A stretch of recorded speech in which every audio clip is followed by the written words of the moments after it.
अब हम 10 विधायक हैं यूपी में, 9 नहीं है, एक एमएलसी है। एक एमएलसी है। मुस्लिम क्यों नाराज होगा हमारे से? जब मैंने पहले कहा हम अपनी स्ट्रेटेजी नहीं चेंज करेंगे, मुस्लिम को तो फायदा होगा अब राष्ट्रीय लोकदल से। हम किसानों के साथ हैं, किसानों की जो जायज मांग होंगी उन मांगों को हम सत्ता में रहकर रखेंगे, उठाएंगे और उन्हें पूरा करने का प्रयास करेंगे। चाहे मील की नीलामी क्यों ना करने पड़े, पर किसानों का पाई पाई इस मील को चुकाना पड़ेगा। इकरा हसन ज्यादा मजबूत है या प्रदीप चौधरी ज्यादा मजबूत है कैराना में? देखो, मुझे नहीं पता मजबूत कौन है। हम एनडीए में हैं और हमारा गठबंधन का धर्म होता है, हमें अपने उम्मीदवार के पक्ष में वोट मांगनी है, वोट डलवानी है और अपने उम्मीदवार को जितवाना है। राष्ट्रीय लोकदल का प्रभाव पश्चिम उत्तर प्रदेश में बहुत ज़्यादा प्रभाव है और लगभग 25 लोकसभा सीट ऐसी पड़ती हैं जिनमें राष्ट्रीय लोकदल का प्रभाव है। नमस्कार, स्वागत है आपका न्यूज 80 पर। मैं हूं आपके साथ राहुल राणा। 2024 का लोकसभा चुनाव जिसको लेकर सियासत अपने चरम पर है। अभी कुछ समय बाद में आचार संहिता लग जाएगी और तारीख का ऐलान हो जाएगा। कैराना सीट पर यहां ये बीजेपी के प्रत्याशी बनाए गए हैं प्रदीप चौधरी, जो मौजूदा सांसद भी है, लेकिन राष्ट्रीय लोकदल अब इस सीट पर गठबंधन यहां पूरे उत्तर प्रदेश में 80 सीटों की जीतने की बात कर रही है। मेरे साथ बातचीत करने के लिए राष्ट्रीय लोकदल के विधायक शामली से प्रसन्न चौधरी जी है और सीधा सवाल यही कि आखिर जो सीटें मिली है, 2 सीट मिली है, कितने संतुष्ट है? राहुल, मैंने एक दिन पहले भी कहा था फिर सारी गड़बड़ करवावे। हमारे एमपी 4 बनेंगे, एक एमएलसी बन लिया तो 2 की बात क्यों करे? लोकसभा की सीट 2 है, 2 राज्यसभा है और 1 एमएलसी है। मैंने फिर वही सवाल किया था, 2 राज्यसभा कहां पे है? 2 लोकसभा लड़ रहे हैं, एक आदरणीय चौधरी जैन सिंह जी राज्यसभा है और 1 राज्यसभा और हमारा एक कोई आदमी राज्यसभा में जाएगा। जैन चौधरी तो राज्यसभा पहले से ही है ना, बीजेपी के साथ आने। हाँ, 4 हो गए हाँ। तो 2 क्यों गए? 4 हो गए और 5वां यूपी में हो गया। अब हम 10 विधायक हैं यूपी में, 9 नहीं है, एक एमएलसी है। एक एमएलसी है। अब हमारे लिए ये एक ऐतिहासिक कदम है। राष्ट्रीय लोकदल का चारों सदनों में जून जुलाई में चारों सदनों में सदस्य हो जाएंगे। ये बड़ी बात है राष्ट्रीय लोकदल के लिए। विधान परिषद में हमारा सदस्य होगा, विधानसभा में हमारे सदस्य हैं और लोकसभा में हमारे सदस्य होंगे और राज्यसभा में हमारे सदस्य होंगे। एक सदस्य हमारा राजस्थान में है। अच्छा, कुछ लोग ऐसा कह रहे हैं कि अब एनडीए के साथ जब गए हैं आप लोग, चौधरी साहब गए हैं, कि यहाँ कहीं सिंबल की बात आ रही थी, सिंबल फंस गया था क्योंकि वो वोट बैंक कम था और पार्टी का सिंबल ना चला जाए, क्योंकि भाजपा के साथ आने से 2 सीट भी अगर मिल रही है तो जीत की ओर दिख रहा है कि सिंबल पार्टी का बच जाएगा। ये भी एक कारण था क्या एनडीए में जाने का? नहीं, ये कारण क्या होता? हमारा सिंबल तो पहले भी बच रहा था, हमारे सिंबल को काम मना हो रही थी। नहीं, चुनाव आयोग ने कह दिया था ना कि अब आपके पास में अगर नहीं, ऐसा कुछ नहीं है। देखो, ऐसा है, सिंबल पे उसका कुछ एक कॉन्स्टिट्यूशनली कोई बात है, मेरे भी पूरी उसका जानकारी नहीं है, लेकिन हमने नगर पालिका में भी हमारा सिंबल नलके पे हम लड़े हैं, विधानसभा लड़े हैं, अब लोकसभा भी लड़ रहे हैं। ऐसा सिंबल की कोई बड़ी बात नहीं है। अच्छा, एनडीए के साथ आने से कितनी सीटों पर लग रहा है कि प्रभाव पड़ेगा? क्योंकि आपको तो फिर लोकसभा में तो 2, जब आपको मैं लोकसभा में तो 2 ही मिली है ना। राष्ट्रीय लोकदल का प्रभाव पश्चिम उत्तर प्रदेश में बहुत ज्यादा प्रभाव है और लगभग 25 लोकसभा सीट ऐसी पड़ती हैं जिनमें राष्ट्रीय लोकदल का प्रभाव है और उन पे एनडीए गठबंधन जीतता हुआ दिखाई दे रहा है। आप लोग गांव में जा रहे हैं, क्या कह रहे हैं लोग? अभी भी नाराज है कि जैसे पहले थे? ना पहले थे, ना अब है और ना होंगे। हमारी स्ट्रेटेजी चेंज नहीं है। जो आदरणीय चौधरी जैन सिंह जी के विचारधारा है, स्वर्गीय चौधरी चरण सिंह जी की, उसको मजबूत करने का एजेंडा आदरणीय चौधरी जैन सिंह जी का है। हमारे कार्यकर्ता अपनी स्ट्रेटेजी को नहीं छोड़ेंगे और हम सत्ता में रहकर स्वर्गीय चौधरी चरण सिंह की विचारधारा को मजबूत करेंगे। स्ट्रेटजी तो बदली हुई है। आप लोग अगर आप विपक्ष में होते तो अभी आप दिल्ली में पंचायत चल रही है किसानों की, वहां आप लोग होते, आप आज है नहीं। स्ट्रेटेजी ये चेंज नहीं होती। मैं आपको पहले भी बता चुका और अब भी आपके माध्यम से आपको भी, जनता को ये बताना चाहता हूं, हम विपक्ष में रहकर सरकार की आलोचना करते थे।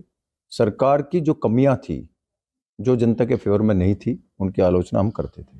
अब हम सत्ता में रहकर अपनी जो स्ट्रेटेजी है, जो स्वर्गीय चौधरी चरण सिंह जी की विचारधारा है, जो किसानों के, मजदूरों के, मजदूरों के, युवाओं के कार्य हैं, उनकी आवाज सत्ता में रहकर उठाएंगे और उन्हें पूरा करने का प्रयास करेंगे।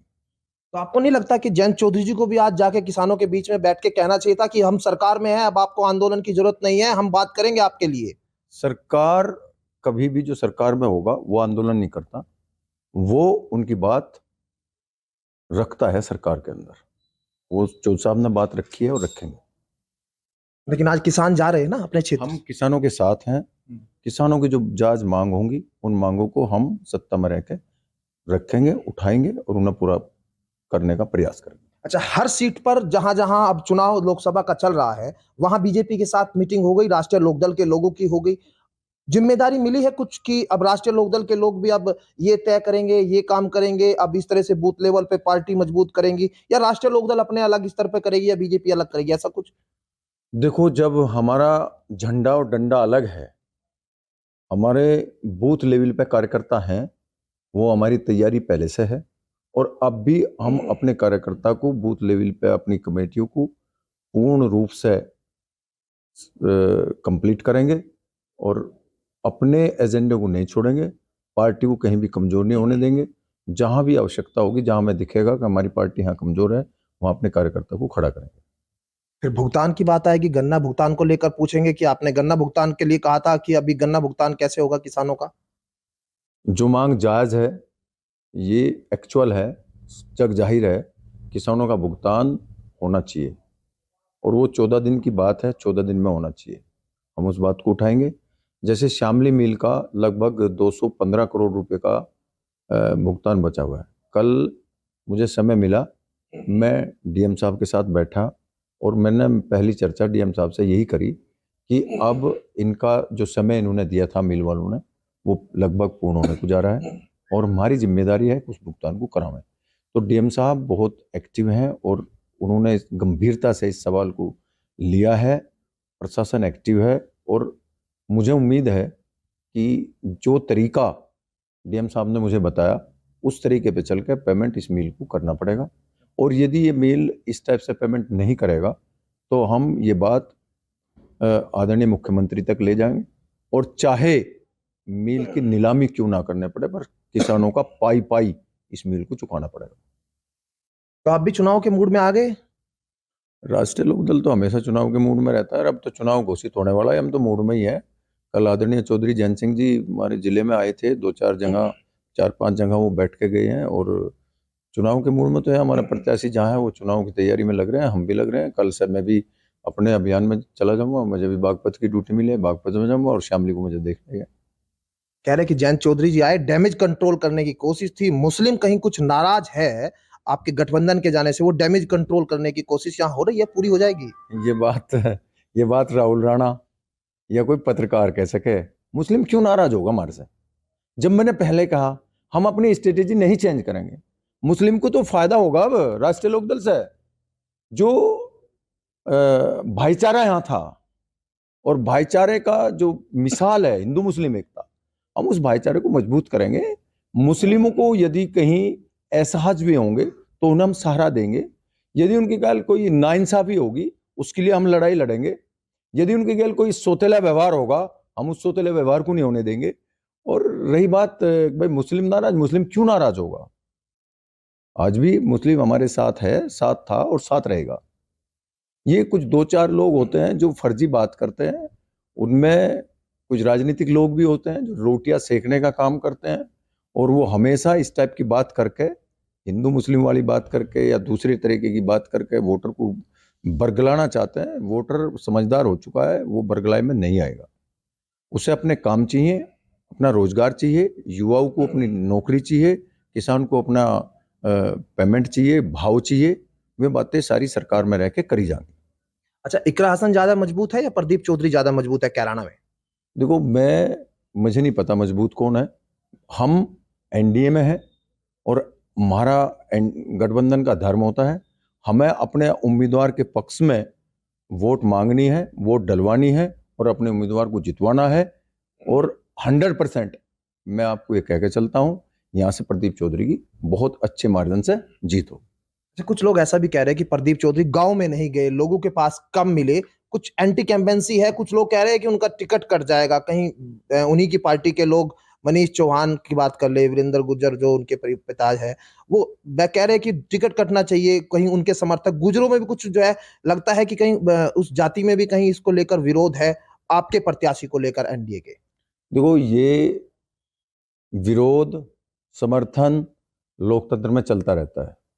किसकी भावना किसके प्रति कैसी है, ये चलती रहती है।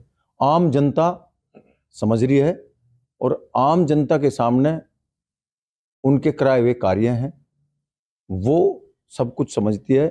किसी के बरगलाए में, किसी के कहने से, किसी के प्रलोभन से जनता कहीं कतई भी डिस्टर्ब नहीं होती। और रही बात उसकी कि भाई वो गांव में नहीं आए या नहीं आए, बहुत बड़ी कॉन्स्टिट्यूएंसी होती है। लगभग मेरे विचार से ऐसे लगभग 500-550-600 गांव हैं। हर गांव में जाना एक लोकसभा मेंबर एमपी का पॉसिबल नहीं हो पाता। नीचे के जो कार्यकर्ता हैं, चाहे वो बूथ लेवल का कार्यकर्ता हो, चाहे कोई जिला पंचायत सदस्य हो, प्रधान हो और या विधायक हो, वो अपने काम में लगे रहते हैं। रोज इधर उधर आना जाना उनका लगा रहता है। लेकिन एमपी का जरूरी नहीं होता। 3 महीने तो कम से कम उसे लोकसभा में भी रहना पड़ता है। एक साल में 3 बार 4 बार लोकसभा लगती है, एक एक महीने का सत्र लगता है, तो वो कैसे पॉसिबल होगा कि वो सब जगह चला जाए। लेकिन ये कहने की बात होती है, कहीं नाराजगी नहीं है, सब कुछ एकदम ठीक है। और मैं तो अपनी बात करता हूँ, मैं ये बताता हूँ अपने सभी कार्यकर्ताओं को, सभी बुजुर्गों को और अपने युवा भाइयों को, जब मैं आपके बीच में खड़ा हूँ, आपका क्या मतलब है, हम जवाब देंगे। आदरणीय चौधरी जैन सिंह जी ने जो निर्णय लिया है उसका हमें समर्थन करना है और हम कर रहे हैं। उस बुलंदी के साथ जिस तरह से आप आवाज उठाते थे, अब एनडीए में रह के वो आवाज लगता है उसी तरह से उठेगी, ऊंची रहेगी? नहीं, आवाज पहले भी बुलंदी की तरह उठती थी, अब भी बुलंदी की तरह उठेगी। हम अपने कार्यकर्ता का सम्मान करेंगे और उसकी बात को उठाएंगे। बहुत शुक्रिया बातचीत करने के लिए। और हमारे साथ प्रसन्न चौधरी जी थे। साफ तौर पर कहना है कि जो एनडीए के घटक दल है, वो अब जो सीटों की जिम्मेदारी उनको मिली है, जो यहां पर जीत की जिम्मेदारी मिली है, उसको वो पूरी तरह से निभाएंगे और सीधे तौर पर जैन चौधरी के हाथ मजबूत करेंगे। मेरे सहयोगी काव्य के साथ मैं राहुल राणा, न्यूज़ 18 शामली।